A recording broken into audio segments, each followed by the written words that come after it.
Welcome to another episode of It Had to Be Said podcast, where we say out loud what you think in private. No topic is off limits. In today's podcast, we're going to be talking about the term being sexualized. And this is just my personal perspective. And once again, I have to put a disclaimer. I am not condoning any kind of bad behavior or any type of harassment to either sex. In today's podcast, we're going to be talking about sexualization of both sides, men and women, but we're primarily going to be focusing on the women because it does happen more to women than it does to men.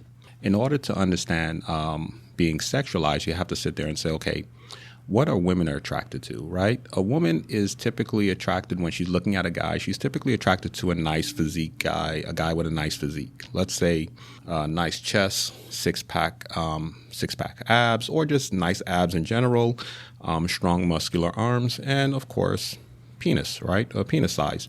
And for those of you who disagree with that, I mean, you could see a lot of the videos online where they do the social experiment. They'll have a guy walk around with a tight pants on. He'll put a fake penis in his pants, a very long and large one, and women will look and they will stare, and some of them even lick their lips.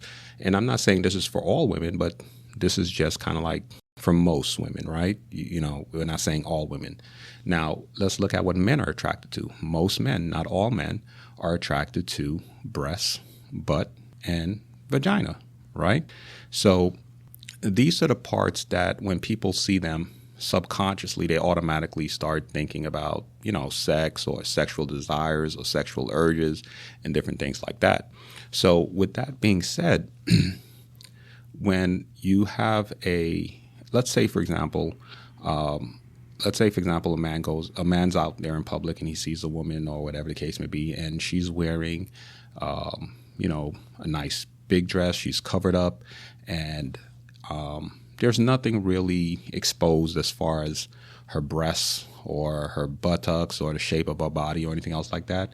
And a guy looks at her and he starts to, say, damn, I want to have sex with her. He starts really sexualizing her in his mind or just through his looks. Now, that is being sexualized because by definition, sexualization is something. Well, I'm not going to say by definition, but if you look at the person, it's not something that a majority of society would say, oh, she's wearing something and exposing herself, and she's wearing something to make a man feel that type of urge towards her. No, the guy's probably just a creep, or he might just be attracted to people who's completely covered up with no skin showing, But that is what real sexualization is. Sexualization is when a person, whether a man or woman, is out and about doing their thing. They're not doing anything that's sexual. They're not dressed in a way that's exposing any parts of their body. And yet, somebody is still looking at them in a very sexual way or approaching them in a very aggressive way, wanting sex or implying that, the person is sexy and they want to, jump on them. So that for me, and I think for most people with logic, they would look at that and say, okay, that's true sexualization. Now, if you are a woman and you're walking out the house and, you have your skin tight suit on, or you have your booty shorts on, you have your workout outfit, your print is showing, which is something that men are attracted to. They're attracted to the vagina. So if they can see the outline of your vagina, right? And you're wearing this tight top and your breast is all squished together. Are you being sexualized if a man looks at you?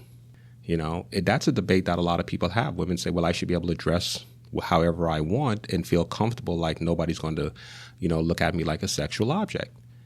And morally, that is correct. And morally, that's true. But here's the thing.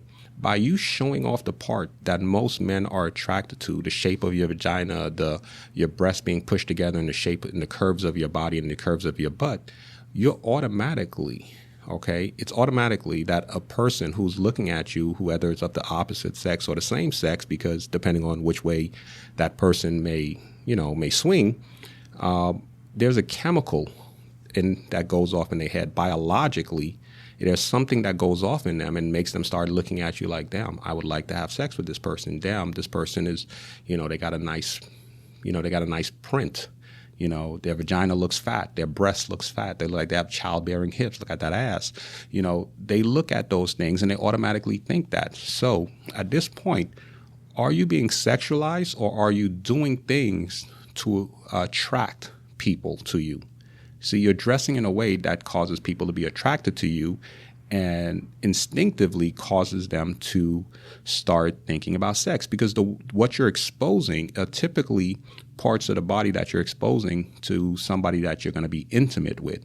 It's not something you're not exposing parts of the body, those parts of the body are parts of the body that you show when you're about to be intimate, or somebody that you're in an intimate relationship with. So naturally, when somebody sees that, if that's what they're attracted to, their mind automatically goes there, biologically, instinctively. Even if they don't want their mind to go there, it automatically goes there. It's kind of like, let's look at it from a woman's perspective. She's hanging out with a guy, right? And the guy's wearing a 3-piece suit. She might look at the guy and say, "Oh, he's very attractive. He looks nice." Now, if the guy was to, let's say, for example, take off his shirt and he has a 6-pack ab with a big old chest. Now the woman's going to be looking like, "Damn, I want to touch it. Damn, he looks nice." He's like, now her mind is going to the sexual part. Now, let's say that, a woman sees a guy and he's wearing, once again, a nice 3-piece suit, and she's out on a date with him. She might say, "Oh, wow, he's nice. He's dressed nice." But let's say when he stands up, his pants are a little bit tight and she can see the outline of his penis, and it's a nice size penis. Right? She may look and say, "Oh my God, that's a nice size penis." Or, she may want to be thinking about whether biting it, touching it, stroking it, or getting, penetrated by it. Her mind is automatically going to go there. So women have these instincts just like men have these instincts, but men are criticized more for it because there are more women walking around showing off those particular parts of the body than there are men walking around showing off that part of their body. So of course there's going to be a disproportional rate where women are going to start looking at men as far as, "Oh, you guys are pigs, you guys are nasty, you guys are always just thinking about sex." Well, you're wearing things that automatically trigger that basic instinct within us, because at the end of the day, we try to sit there and say, well, we're humans, we're more evolved than animals, but we do have basic instincts. And I hope the examples I just put goes to show that it happens with both men and women. It's just women dress more provocative than men do. Now, here's the thing. Women should understand that there are going to be creeps in this world, okay? There are going to be a-holes in this world that when they see a woman dressed like that, rather than just be stuck in their fantasies, they may decide to just go out and take what they want from that person. So this is the part where personal accountability comes into play. Men are built bigger and stronger than most women, right?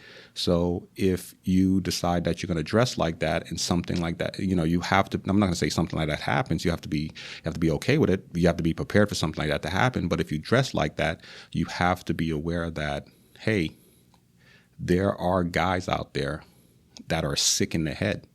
And so you need to be aware of what you're the possibility that you may be inviting in some of these, crazy, unstable, unhinged people, and they may do things or look at you or even grab you or touch you or even stare at you or follow you home or just follow you to your car or harass you, because there are sickos in this world. Not every man is a good man. Not every man is a bad man. Not every woman's a great woman. Not every woman's a bad woman. But this is the world that we live in, and I think the sooner and quicker we accept that, the sooner we can get back to a normal world where, women will start to understand, like, it's kind of, it's like I'm changing over into subjects and into different topics. And I like to try to keep each topic for a different podcast, but I'm just going to relate this to one other thing, right? And I've said this before in previous podcasts, or at least in other discussions that I've had with people, because now I'm up to like podcast number 26. So I've touched on a lot of different topics. So, I often talk about how some of the most beautiful women in the world are on OnlyFans, or you see them on social media platforms like TikTok and Instagram, and they're showing their bodies and they're doing all this stuff. And they're very attractive women, right? And these women are typically in short-term relationships, so they can't hold on to a good relationships. And there are celebrities and there are guys out there who have great jobs making six-figure incomes. There are guys that are millionaires and multimillionaires that would love to be with women who are that beautiful, because for most men, the first thing we're attracted to is beauty into a woman's body.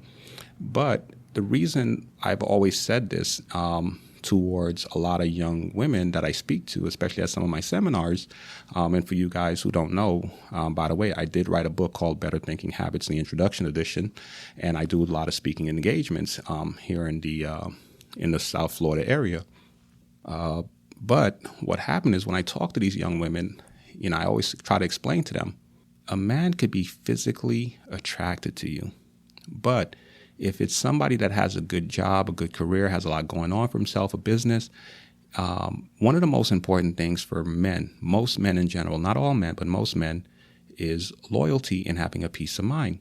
If you're a woman and you're walking out your house exposing yourself, and you're not smart enough to understand the concept of you're inviting attraction to you, and you're not smart enough to understand that you're inviting attraction to you, but yet you're telling your partner, you should trust me.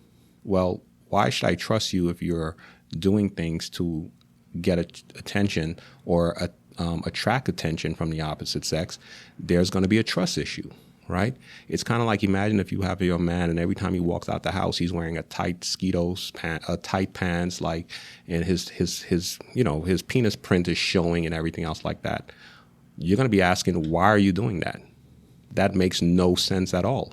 Why are you showing off that part of your body? You're showing that off because you want people to see it. Why do you want people to see it? Because you're trying to show people what you have and what you're working with, because you're trying to get attention from people, right? And it's the same way with women. And I don't care. And I won't say I don't care, but if you are a woman and you're extremely attractive, you're extremely beautiful, like some of these girls online, and your mindset is different between men and women, then this is why I've always said to these young women, this is why a lot of you guys are having problems keeping a good man.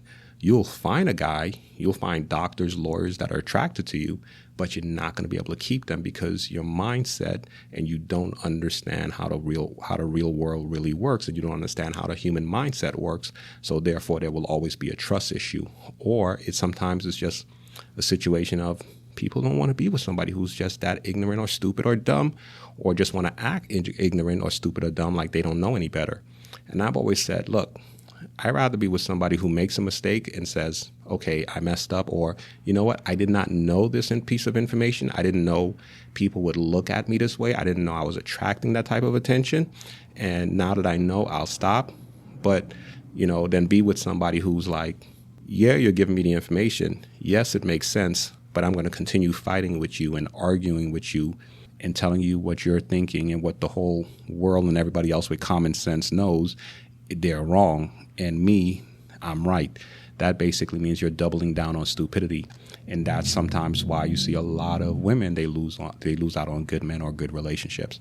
But I'm going to cut that short right there because I don't like to keep my podcast too long. I think right now we're running into the 12-minute mark. Thank you for listening and supporting my podcast. I would love to hear your thoughts on this particular episode. You can leave a comment on whatever platform you're listening to my podcast on. If there's a topic or viral video you'd like for me to cover, you can DM me on Instagram at It Had to Be Said Podcast. I post new episodes Tuesday and Thursday at 5 a.m. Eastern Standard Time. Ladies and gentlemen, good night.